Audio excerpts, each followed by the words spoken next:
food's important for several reasons. Number one, you can't be well if you're missing micronutrients that your body needs to run. Number two, there's one particular hormone that I'm certainly interested in called insulin, that while it sounds good, because it's the diabetes hormone, makes you very unwell. Insulin is one of those good news, bad news deals. The goal is to keep your insulin down. The problem is food makes your insulin go up. So your relationship with food and your relationship with insulin is a very complex thing. And if you don't know what you're doing, you can get yourself very unwell very fast.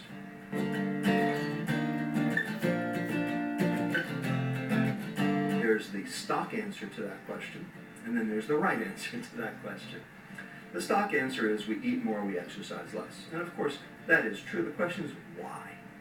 What has happened to make that occur?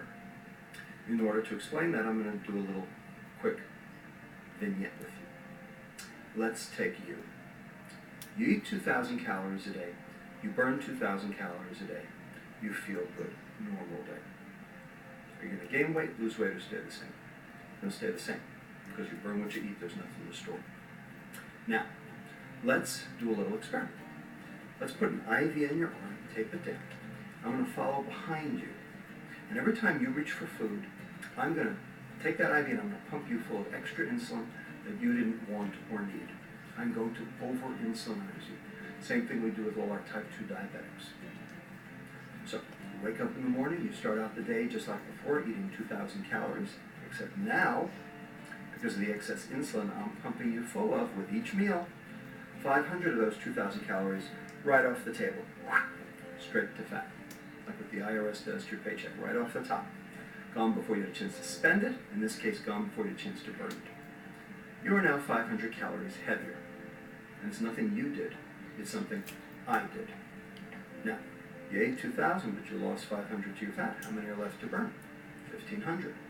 Except your body wants to burn 2,000 because that's where it feels good. And how many calories you burn and how good you feel are synonymous. They are the same. So what do we call it when your body has fewer calories than it wants to burn? It's called starvation. Now, your weight's going up, but your body thinks you're starving. So how are you going to feel? Crappy, tired, slothy, sit on the couch, don't want to do anything, don't want to exercise, maybe play video games, and of course hungry. So in a world of free access to food, what are you going to do? You're going to eat back the 500, except I'm still pumping you full of insulin. There go another 100 calories off the top. Now you're 600 calories heavier. You're only up to 1,900 to burn. You still don't feel great. You go to a doctor, you go to a nutritionist, you say, Doc, I don't get this. Every time I stand on the scale, I weigh more. How come I'm so fat? And the doctor says, well, I know why you're fat. You're a glutton and a sloth. You eat too much, you exercise too little. The point is that the behaviors that we associate with obesity are not the causes of the obesity. They're the results of the biochemical process that caused the obesity. So, trying to fix those is almost impossible. And what made our insulin go up is the question of what constitutes wellness.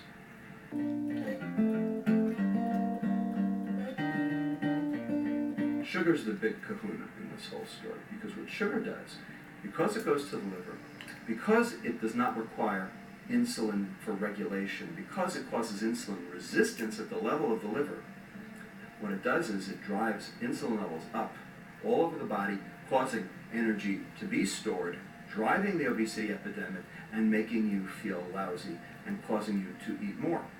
So sugar is the instigator of the metabolic process that has as its result gluttony and sloth. And when you come off sugar, you feel a whole lot better.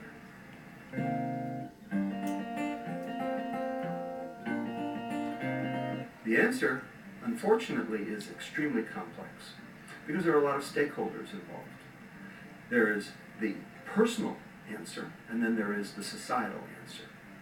The personal answer is you got to watch what you eat. The societal answer is we got to keep from supplying the population with stuff that's going to make them sick. And that's a complicated business. But Connect Well, working with companies, can actually help companies, number one, bring this information to their employees, and number two, actually help to change each person's personal environment, not just while at work, but at home as well.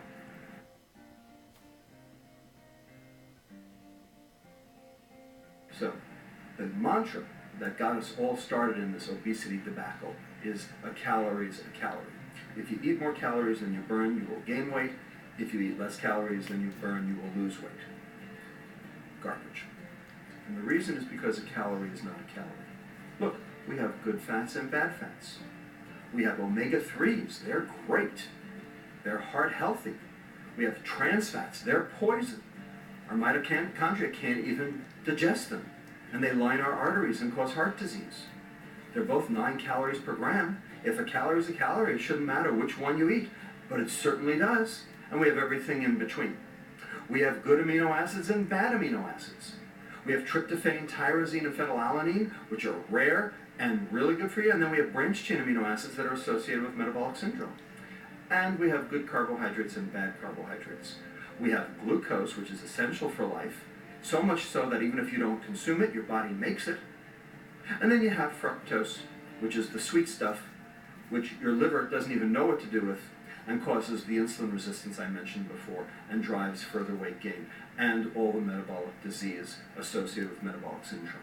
Clearly, a calorie is not a calorie.